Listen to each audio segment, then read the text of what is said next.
Welkom bij Scheldemondig. Mijn naam is Jan Rubbens, presentator. En we nodigen mensen uit met passie. En deze keer passie voor besturen. Namelijk ook van de gemeente Sluis. Met wie heb ik het genoegen? Met wie heb ik het genoegen? Dat is een mooie uitdrukking, Jan. Dank je wel. Ik voel me zeer vereerd. Mijn naam is Marlou van Beek. Ik ben woonachtig op Sint-Anne-te-Muiden. Ik ben geboren in Oostburg. Ik ben een getogen en geboren Zeeuws-Vlaamse, zoals ze dat noemen. Ik hou van een leven lang leren. Ik hou van mijn gezin, van familie, van reizen. En uiteindelijk met elkaar, zeg maar, gewoon heel veel ontdekken. In de loop van de jaren, op mijn 25e was ik directeur van een basisschool in Sluis. Loop van de jaren. En hoe heette die school? De Sint-Jan. Sint-Jan in Sluis, ja. Leuk, die kinderen die toen jou als hoofd zagen, die zien jou nou even weer terug, hè?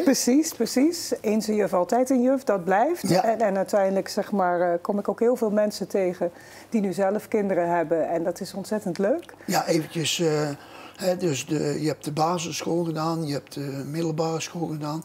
Maar je hebt ook nog een mooie studie gevolgd, hè? Laat ons dat even weten. Ja. Ik heb een postgraduate aan de VU gedaan, in Amsterdam. En daar heb ik eigenlijk veranderkunde en management gedaan. Daar heb ik ontzettend veel geleerd. En daarnaast heb ik in allerlei verschillende plekken in Nederland gewerkt, maar ook internationaal. Geëindigd met een eigen bedrijf in Amsterdam. En nu weer terug back in town, zou je kunnen zeggen. Omdat ik weer in het Zeeuws-Vlaamse ben. Voor mijn passie voor besturen. Ja, en hoe heet dat bedrijf wat jij had? Ja, Turning Learning. En wat houdt dat in, Marlou? Wat we eigenlijk willen is in ieder geval het onderwijs omdraaien, turning. Uiteindelijk zorgen dat daar op een andere manier gekeken wordt naar lesgeven. Dat leren en vooruitgaan en een leven lang leren van belang is. Kritisch denken, probleemoplossend denken. En uiteindelijk op die manier, zeg maar, kinderen steeds meer jongen eigen keuzes kunnen maken.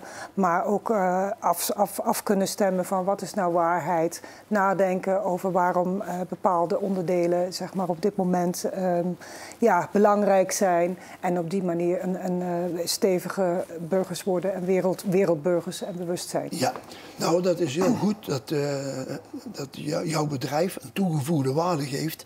Want ik ben zelf voorzitter geweest 9 jaar van de medezeggenschapsraad van het Jansenius College, later Reinhard College en ook van de oude vereniging. En er zijn natuurlijk veel op de gemiddelde leerling wat betreft capaciteiten. Maar als een leerling zichzelf kan ontwikkelen, of dat het nou VMBO is of gymnasium, in mijn ogen doet het er niet toe. Nee. Dat is precies hoe wij er ook over denken. Ja. Dan denk ik, het gaat meer, zeg maar, over diep leren. Iedereen is anders competent. Het zien van die competenties, het zien van kansen en het ontwikkelen van kansen. Ik ben een mensenmens, of het gaat over jonge mensen, of het gaat over mensen midden in de samenleving, of oudere mensen. Ja. Nou, ontwikkelen en kansen ontwikkelen en zien wat ieders talent is, dat is van belang, denk ik. Ja. Nou, en bij jou is dan opgeborreld, om het zo maar eens te zeggen, de passie voor besturen. Want je wordt 17 april de nieuwe wethouder van de gemeente Sluis. Ja? En als opvolgster van Jacques Werkman. Ja. Nou, geweldig. Maar voordat we op het wethouderschap overgaan, eerst even, hier was bij de verkiezingen, ben je met voorkeurstemmen in de gemeenteraad gekomen. Nou, complimenten, dus jij bent echt gekozen volksvertegenwoordiger. Maar Jacques Werkman is gestopt en jij was dus in de fractie van de VVD lid van de gemeenteraad. Maar je was ook fractieleidster, hè? Ja. Oké, vertel. Ja. Nou ja, ik ben eigenlijk kort in de politiek, een jaartje bezig. Daarin, zeg maar, was ik inderdaad fractievoorzitter van de VVD in de gemeente Sluis. Gemeenteraadslid. Daar heb ik ontzettend veel geleerd in het afgelopen jaar. Ik heb kennis opgedaan, ik heb kennis van dossiers, die neem ik ook mee in het wethouderschap. Ik voel me enorm vereerd dat ik beëdigd ben door de gemeenteraad om het ambt van wethouder op te kunnen pakken. En ik neem, zeg maar, de ervaring die ik opgedaan heb als raadslid mee natuurlijk aan de andere kant van de tafel. Om daarin, zeg maar, het wethouderschap ook zo goed mogelijk in te vullen. Want het is een wisselwerking wat je hebt tussen raad en tussen, zeg maar, het dagelijks bestuur, het college, het van college bestuur. van burgemeester wethouders. En daarin ook steeds zeg maar, teruggaan naar waarom doen we het. Je geeft aan van een volksvertegenwoordiger. Nou, mijn motto is altijd van ik ben bestuurder voor de mensen die in onze mooie gemeente wonen, werken en ondernemen en ook recreëren. En mijn andere motto is inderdaad ook wel van, nou ja, op welke wijze, als je beleid maakt, ben je bewust wat dat betekent voor ieder die hier woont, werkt, leeft en onderneemt. Ja. En dat vind ik ontzettend belangrijk. Ja, maar behalve dat je passie hebt voor de mensen, heb je ook passie voor de streek. En daar hebben we al een mooie film van de gemeente Sluis. Die gaan we nu starten en misschien dat je die even wat toe kunt lichten. Ja, ga ik doen. Ja, onze streek is supermooi. Ik hou van deze streek. Dat is echt mijn passie. Dan denk ik van, als we kijken naar de gemeente Sluis, hoe mooi dat is. Alle mooie stranden, alle restaurantjes die we hebben, alle voorzieningen die we hebben. De lieve mensen, het plezier wat hier te beleven is, het ondernemerschap. De vriendelijke en goede zorg, maar ook zeg maar, het betrokken onderwijs wat we hebben, de mooie multifunctionele centra, dat is gewoon goud. En wat dat betreft denk ik van ben ik super trots. Soms zeggen mensen tegen mij van ja, nou je komt uit Amsterdam, daar heb je je bedrijf en nu weer terug back in town in Sluis. Amsterdam is een G4. Nou voor mij is de gemeente Sluis ook een G4. Wat mij betreft is het de gezondste, de gelukkigste, daar wil ik in ieder geval naartoe. Gezondste, gelukkigste, gezelligste en meest gastvrije gemeente. Zodat we met elkaar vanuit plezier kunnen leven. En dat is het mooie wat je ziet aan onze streek. Nou, het filmpje wat ik gekozen heb, nou, daar zie je alle pracht en praal. Bij zonsopkomst, bij zonsondergang.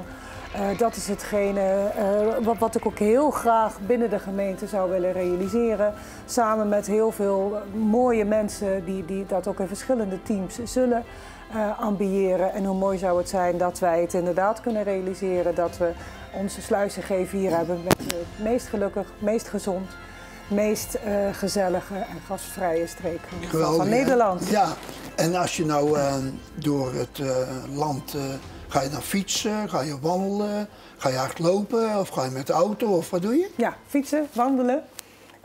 Dat sowieso zeker. Hardlopen is iets minder en dan denk ik van dat is een beetje ingewisseld met de drukke agenda's in autorijden, jammer genoeg. Want ik denk dat ik zeker zeg maar, ook nog meer zou gaan fietsen, ook naar Oostburg, maar ook naar andere plekken. En daarin zie je alle pracht. En ik hoop dat we daar ook allemaal van kunnen genieten. Ja, maar Lou, Jacques Werkman die stopt 17 april met het wethouderschap. Jij gaat dat overnemen. Neem je dezelfde portefeuille over van Jacques en wellicht een kleine toelichting hoe dat je daar tegenaan kijkt? Ja. Ik neem zeg maar de portefeuille over van Jacques Werkman. Het is een super interessante portefeuille. Er zitten heel veel belangrijke, in ieder geval onderdelen in. Financiën is natuurlijk een hele grote. Financiën, de kadernota, de jaarrekening die er nu aankomt. Nou, dat is eigenlijk een van de eerste opdrachten. Daarnaast economie, ondernemerschap. Nou, dat zijn eigenlijk recreatietoerisme voor onze streek. Interessante items om mee aan de slag te gaan. Het strandbeleid is actueel. Daarin willen we ook stappen zetten die relevant zijn voor iedereen. Arbeidsmarkt. Arbeidsmarkt hoort natuurlijk ook bij het aantrekken van jonge mensen in onze mooie gemeente. Daar denk ik van, daar willen we actief actie op ondernemen. Met name ook gerelateerd en gekoppeld aan het wonen. Personeel en organisatie, toeristische verhuur. En daarnaast nog projecten. Projecten als het multifunctioneel centrum in Aardenburg, wat een heel mooi project is. Daarnaast zeg maar ook de havenontwikkeling in Breskes en Vitaal West-Vlaanderen. Vitaal West-Vlaanderen heeft ook echt mijn hart, want daarin zeg maar, kunnen we ook toekomstgericht de gemeente Sluis in samenwerking of in ieder geval samen met IJsendijken, met Breskens, met Aardenburg en Sluis verder ontwikkelen wat betreft zeg maar, de toekomstgerichte zorg. Zorgen dat mensen zo lang mogelijk jong blijven. En ik zeg expres niet van gezond ouder worden, maar zo lang mogelijk zich jong voelen. Nou ja, en dat zijn interessante zaken, die neem ik over. Ik heb er zin in om zeg maar daar nou ja, op een goede manier mee om te gaan. Ik ben een oplosgerichte probleem, of in ieder geval een probleemoplosser. Ja, je hebt een boekje ja, bij. Misschien en dan dat wil je eventjes naar de camera kunt laten zien. Deze er even bij houden, inderdaad. Simpelweg Einstein. En waarom heb je dit boekje meegenomen? Wat eigenlijk in de complexiteit van alle vraagstukken die de gemeente op afkomen, denk ik dat het van belang is dat we heel goed geïnformeerd zijn. Dat ik heel goed geïnformeerd ben. Dat ik ook echt datgene wat ik niet weet, daar in ieder geval ook met in de gelegenheid gebracht wordt of ook zelf voor zorg dat ik een brede perspectief heb van informatie. Het tweede wat van belang is zeg maar ook niet alleen maar doen, maar uiteindelijk ook reflecteren op wat zijn nou oplossingen die we zouden willen creëren. En dat is eigenlijk ook simpelweg Einstein in de zin van zorgen dat je oplossingen creëert die zeg maar ook nog gelden voor de generaties na ons. Want dat is van belang. Heel belangrijk, ja. En je hebt er nog een tweede boek meegenomen? Ja, dat is... Laat maar even zien aan de camera als je wilt. Nou, deze heb ik gekregen van Jacques. Van Jacques Werkman. Jacques heeft deze aan mij in ieder geval aangereikt. Het is de handboek voor de wethouder. Ja, het is het handboek voor de wethouder. Dankjewel Jacques voor in ieder geval dit handboek. Ja. Ik heb hem nog niet gelezen, want dat komt nog maar. Een van de dingen die daarin staat is bekwaam, betrouwbaar en betrokken. Oh ja. Nou, dat is wat ik wil zijn. Ik wil het betrouwbare, bekwame en betrokken bestuurder zijn, dicht bij de mensen staan en in co-creatie met elkaar dingen op te lossen vanuit gesprek en vanuit zeg maar actie in de taxi. Nou, knap hoor dat je dat zo overneemt van Jacques, want het is natuurlijk een heel werk om dat te doen. Nou, dankjewel voor je tijd en we gaan nu de kijkers bedanken, want die hebben natuurlijk ook kennis gemaakt met de nieuwe wethouder van de gemeente Sluis. Dankjewel. Okay. Dankjewel Jan. Het was een eer. Ja.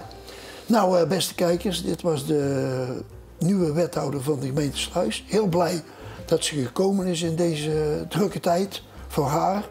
En zullen we erop proosten op het nieuwe wethouderschap. En felicitaties. Dank u wel.